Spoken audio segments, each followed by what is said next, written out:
आज का जो विषय है वह है सत्संग।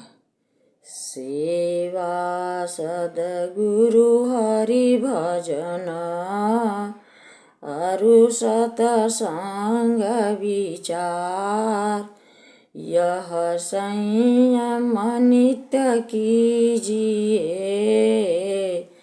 तीन सार संसार। देखिए, आजकल सामान्य सत्संग उस प्रक्रिया को कहते हैं जिसमें गायन, वादन, कीर्तन, कथा, वार्ता, संवाद अथवा विद्वानों का प्रवचन होता है। किंतु संतों की दृष्टि में सत्संग का आदर्श इससे बहुत ऊंचा और महान है। सत्य के संग होना यानी सत्संग है। सत्संग वह माध्यम है जिससे सत्य और असत्य का ज्ञान होता है। देखिए, वेद पुराण शास्त्र में सत्संग 4 प्रकार का होता है, 4 प्रकार का बताया गया है। भक्त और भगवान का सत्संग, यह सत्संग उच्चतम कोटि का होता है जिसमें सद्गुरु युक्ति भेद से भक्त अहर्निश आठोयाम शुद्ध आत्मस्वरूप से भगवान की स्तुति प्रार्थना में रत रहता है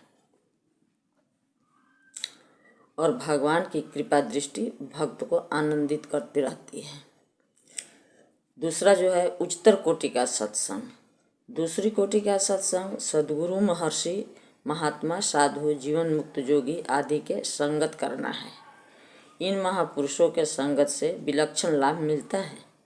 लौकिक और अलौकिक दोनों वस्तुओं के प्राप्ति सहज में हो जाती है। तीसरा जो सत्संग है उच्च कोटि का सत्संग। यह सत्संग उन साधकों के साथ होता है जो प्रभु प्राप्ति के लिए सतत प्रयत्नशील हैं, जिनके हृदय में प्रभु प्राप्ति की इच्छा जागृत हो चुकी है और उसे प्राप्त करने के लिए वे अदम्य उत्साह, धैर्य आदि सद्गुणों के साथ साधनरत हैं। ऐसे साधक वृंद एक निश्चित स्थान पर बैठकर इस स्तुति, गुरु वंदना, आरती, प्रवचन, साधना, सद्ग्रंथों का स्वाध्याय आदि करते हुए अपने सद्विचारों का आदान प्रदान करते हैं। चौथा जो सत्संग है सद्ग्रंथ स्वाध्याय का सत्संग। धार्मिक सद्ग्रंथों का स्वाध्याय करना भी एक प्रकार का सत्संग ही है। इस सत्संग से विचारों और बाहरी ज्ञान का वर्धन होता है। शनैः शनैः सुविचारों का संग्रह होने लगता है। इससे आध्यात्मिक विषयों का ज्ञान अल्प समय में ही होने लगता है। सत्संगति को भक्ति का प्रमुख साधन माना जाता है।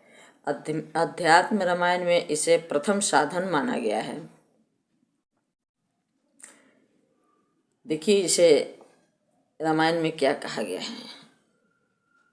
सतां संगतिरेव साधनम प्रथमम अस्मृतम।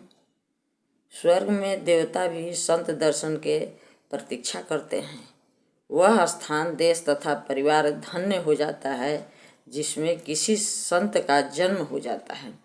संत के दर्शन मात्र से सारे पाप नष्ट हो जाता है। जिस तरह पारसमणि के स्पर्श से लोहा कंचन बन जाता है, उसी तरह संत के सत्संग से मनुष्य साधु बन जाता है। बोलिए सद्गुरुदेव भगवान की जय।